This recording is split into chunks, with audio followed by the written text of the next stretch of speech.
இயேசு நம்மை பார்த்து சபையை கட்டச் சொல்லவில்லை. நாம் சபையை கட்டுகிறோம்.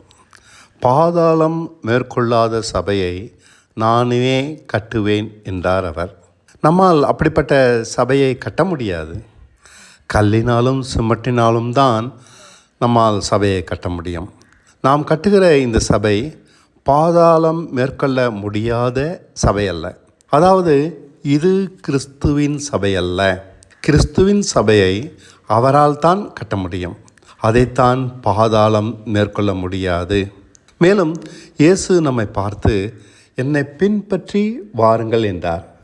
நமக்கு அவரை பின்பற்ற என்ன செய்வதென்றே தெரியவில்லை. அவரைப் போல நீண்ட அங்கி போட்டுக்கொள்வதா? இல்லவே இல்லை. ஆனால் இதைத்தான் செய்கிறோம். அல்லது வெண்ணிறமான ஜிப்பா. அவரைப் போல நம்மால் நடக்கவும் முடியவில்லை. அது நமக்கு தெரியவும் இல்லை. அதை பற்றியெல்லாம் நாம் கவலைப்படவே இல்லை.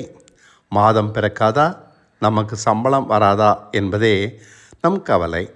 ஆகையால் நம் விசுவாசமும் செத்தது, சபை போதனைகளும் சத்தியமற்றது, மனுஷ உபதேசங்களால் நிறைந்திருக்கிறது.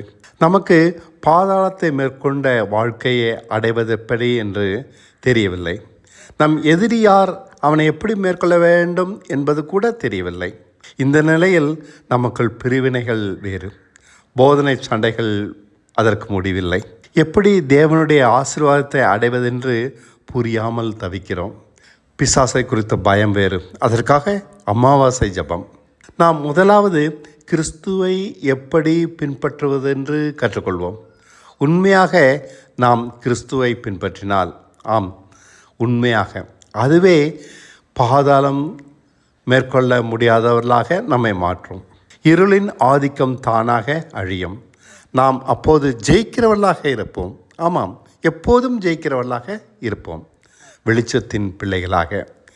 இயேசு 9 வித பாக்கியவான்களை குறித்து விவரித்து, இவைகளின்படி இராதவன் சாரம் போன உப்பு என்கிறார்.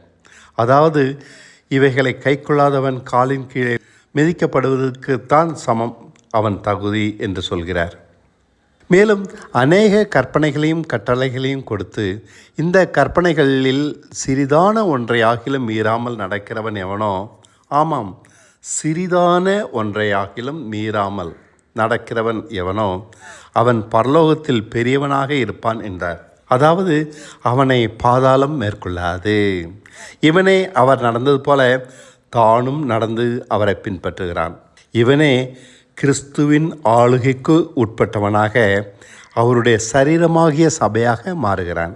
அப்படி பார்த்தால் கிறிஸ்துவின் சபை போல அவரை பின்பற்றுகிறவனும் அந்தரங்கமானவன் தான். அவரை பின்பற்ற வெளியரங்கமான கட்டடமோ சபை பிரிவினையோ தேவையில்லை. அவர் கற்பனைகளை கைக்கொண்டால் அவர் நடந்தது போல நாமும் நடக்கலாம். ஆனால் என்னமோ தெரியவில்லை, அவர் கற்பனைகளை நாம் ஒரேடியாக மறந்துவிட்டோம்.